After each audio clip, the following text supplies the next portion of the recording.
کر پیشانی ٹکنا بھی ضروری اور ناک کا ٹکنا بھی ضروری. پیشانی بھی ٹیکے ناک بھی, اور وہاں پر بھی اطمینان کے ساتھ سجدہ اس طرح کرے کہ کمر وہ ڈھلان کے ساتھ سیدھی ہو جائے, یعنی مطمئن ہو جائے اطمینان کے ساتھ.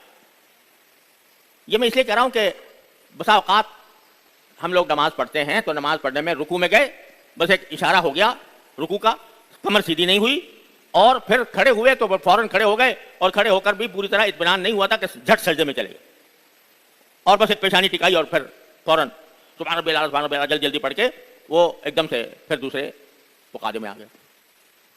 سجدے کے بعد سجدے میں ہونا یہ چاہیے کہ یہ ہاتھ کی انگلیاں برابر ہوں, ملی ہوئی ہوں.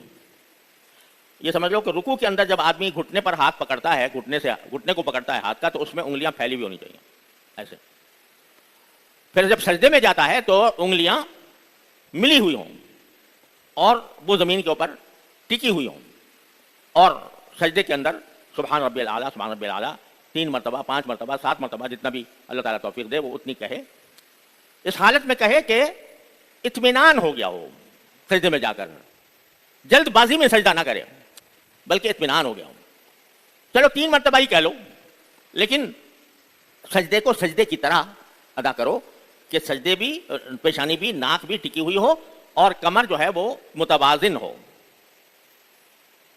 اور پاؤں پیچھے کھڑے ہوں اس طرح کہ ان کی انگلیاں موڑ کر قبلہ رخ ہو جائیں, دونوں پاؤں کی انگلیاں قبلہ رخ ہو جائیں.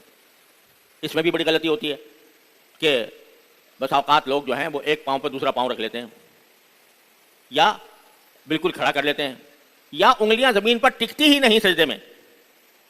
سجدے میں انگلیوں کا زمین پر ٹکنا اور ان کا رخ قبلے کی طرف ہونا یہ سنت ہے, اور اسی سے خضوع حاصل ہوتا ہے.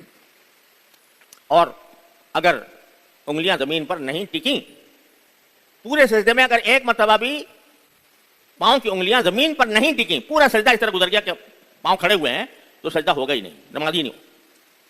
لیکن اس کو ٹیکنا, اس طرح ٹیکنا کہ انگلیاں قبلہ رخ ہو جائیں, یہ خضوع کا ایک لازمی حصہ ہے. سجدے کے بعد جب اٹھتے ہیں تو اس کو قعدہ کہا جاتا ہے, جلسہ معاف کیجیے گا, جلسہ کہا جاتا ہے. وہ جو بیٹھے ہیں اس میں بھی وہی قانون ہے جو رکوع سے اٹھنے کا ہے, کہ بیٹھے اس طرح کہ کمر سیدھی ہو جائے, کمر سیدھی ہو جائے. یہ نہیں کہ بس ذرا ادھر اٹھے اور پھر فوراً دوسرا سجدے میں چلے گئے.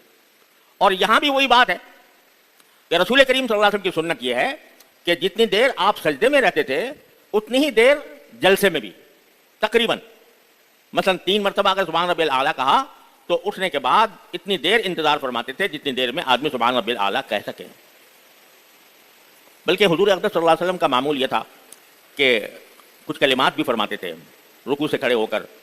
ہم تو صرف اتنا کہہ دیتے ہیں ربنا لک الحمد, لیکن آپ ربنا لک الحمد کے بعد یہ بھی فرماتے تھے ربنا لک الحمد حمدا ربنا لک الحمد ملء السماوات وملء الارض وملء ما بینہما وملء ما شئت من شیء بعد, تاکہ کھڑا ہونا کچھ دیر لگے. جلسے میں جب آپ بیٹھتے تھے سجدے کے بعد 2 سجدوں کے درمیان جب بیٹھتے تھے تو اس وقت یہ دعا کرتے تھے کہ اللہم استرنی واجبرنی وارفعنی واہدنی ولا تضلنی, یہ دعا پڑھتے تھے.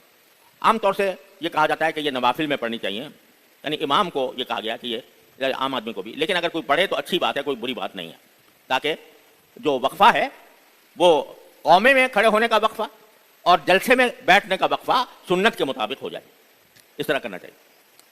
یہ میں نے رکعت کے شروع سے لے کر اور پھر دوبارہ سجدے میں جائے گا تو وہی بات جو پہلے سجدے میں تھی وہ یہاں پر بھی ہے. تو خلاصہ یہ کہ نماز ایسی چیز نہیں ہے کہ اسے ایک بوجھ سمجھ کر جلدی جلدی نمٹایا جائے. اور میں آپ کو یقین سے کہتا ہوں کہ یہ جتنے بھی آداب میں نے بتائے ہیں نماز پڑھنے کے, ان نماز پڑھنے کے آداب پر عمل کرنے سے کچھ زیادہ وقت خرچ نہیں ہوتا, صرف توجہ کی بات. زیادہ سے زیادہ 1 منٹ زیادہ لگ جائے گا ایک رکعت میں, اس طریقے کے مقابلے میں جس طریقے میں جلد بازی میں پڑھی جاتی ہے 1 منٹ زیادہ لگ جائے گا, 2 منٹ لگ جائیں گے. لیکن میرے بھائیوں یہ نماز دین کا ستون ہے. جب دین کا ستون ہے تو اس میں 2 منٹ زیادہ خرچ کر کے اس کو صحیح اللہ تعالیٰ کی مرضی کے مطابق اور سرکار دو عالم صلی اللہ علیہ وسلم کی سنت کے مطابق ادا کرنے کا اگر فائدہ حاصل ہو جائے تو یہ کوئی گھاٹے کا سودا ہے کہ 2 منٹ زیادہ لگا دیے لیکن نماز اس طرح پڑھی جیسے کہ رسول کریم صلی اللہ علیہ وسلم نے فرمایا. تو یہ ایک رکعت, یہ خضوع کی بات کر رہا ہوں. میں نے کہا تھا 2 لفظ ہوتے ہیں, ایک خضوع اور ایک خشوع. تو یہ اب تک جو میں نے آپ کو تفصیل بتائی یہ خضوع کیا ہے. وضو کا طریقہ یہ ہے. خشوع میں کیا ہوتا ہے انشاءاللہ اللہ نے زندگی دی تو اگلے جمعہ میں انشاءاللہ عرض کروں گا. وقت ختم ہو گیا ہے. اللہ تعالی ہمیں اپنے فضل و کرم سے نماز کو اللہ تعالیٰ اپنی مرضی کے مطابق اور سرکار دو عالم صلی اللہ علیہ وسلم کی سنت کے مطابق ادا کرنے کی توفیق عطا فرمائے. وآخر دعوانا الحمدللہ.